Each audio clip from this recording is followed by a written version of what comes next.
For this video, I'm going to quickly talk about emotional support animals, service animals, and why under the law they're not considered pets, and how this impacts you as a landlord. I know about this because I just went to an annual commission update here in Colorado for real estate agents, and they talked all about it, and it was a great refresher. Not even a refresher, some of the stuff was a surprise to me, so it might be a surprise to you. And it's also coming up in some of the video comments, so I think it's worth addressing. The thing that we care about as landlords and property owners in this context is that they are not considered pets. So pets, you can charge a rental fee for, you can charge a deposit for, but for service animals and emotional support animals, you cannot charge a deposit, you cannot charge a rental fee for it, and you really are limited in the questions that you can ask about it. So that's obviously important to you and it impacts you. My name is Erin Spradlin. I am a real estate agent. I work out of Denver and Colorado Springs and the metro areas around it. I am an active real estate agent. I am taking buyers, sellers, and investors. I am also a nationwide real estate consultant. So if you have questions around how to run your numbers, if you're getting a deal, how your transaction is going, reach out. I'll have my email in this video. Reach out and we can set up a time to do it. And then finally, before we get started, I'm also a real estate author. This book is on midterm rentals. This book is also kind of on midterm rentals. This is more who would want your property, and this is more a guide about exactly how to do a midterm rental. But I will have future books on self-property management, midterm rentals, other items that are important to real estate. So I will just link below to all the books that I have written in case you are watching this video way in the future. You'll have access to all of them. They're all on Amazon. So as a landlord, if you have a tenant and they come in and they want to bring a pet, whether that's a cat or a dog, you can currently charge extra rent and extra deposit for that pet. We will see if that holds in the state of Colorado because there is some legislation coming up that may challenge and change that. But as of right now, you can charge extra for someone to be allowed to bring in a pet.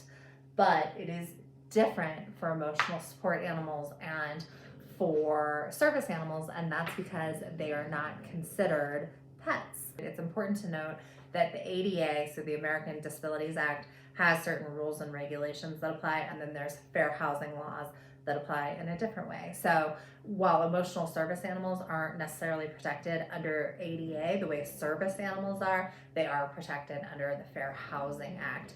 Okay, so let's get service animals out of the way because I think a lot of people are familiar with service animals, understand the need for them, and don't have a lot of objections to them. A service animal is defined by the ADA as a dog individually trained to do work or perform tasks for a person with a disability. And then they go on to say there's an exception in some instances for miniature horses to serve the visually impaired as service animals.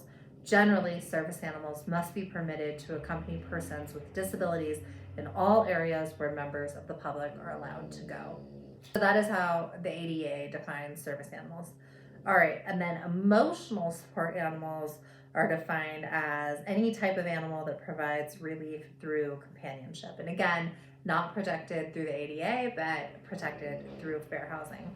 So just to reiterate, a service animal is basically a dog or a miniature horse that provides services to the visually impaired. And an emotional support animal is any type of animal that provides emotional relief through companionship. Or I shouldn't even say emotional relief, it's just relief through companionship. Okay, so the reason why people are getting upset is because emotional support animals they're not limited to dogs. They're not limited to being trained or not trained.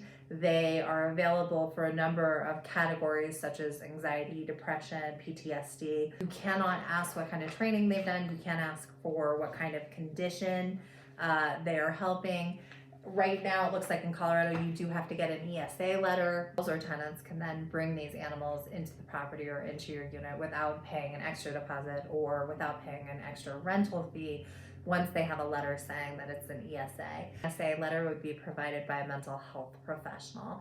It can be done online, and then it's provided to the landlord when the tenant wants to come in. And again, it changes the distinction of that animal, or it classifies that animal as an emotional support animal and not a pet. Again, the difference being that a pet you can charge rental and deposit fees on, an ESA or an emotional support animal you cannot. Same with the service animal, you cannot.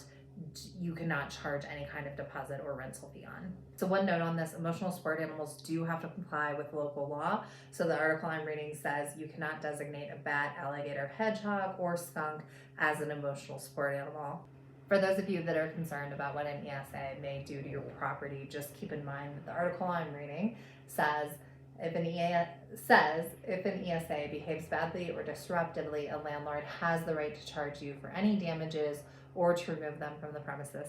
I did have a friend that actually had an issue with a German Shepherd that was an ESA and her property, feeling intimidated by it, and they did ask that person to leave, and Airbnb backed up my friend, the landlord, and got the dog out because she was not feeling safe with her and her family. So it actually does support what this law has to say. I know some landlords or property owners feel frustrated with this law because it is so vague, and also because you're really limited in what you can ask the tenant about and what you can do. But it does kind of make sense under HIPAA classifications.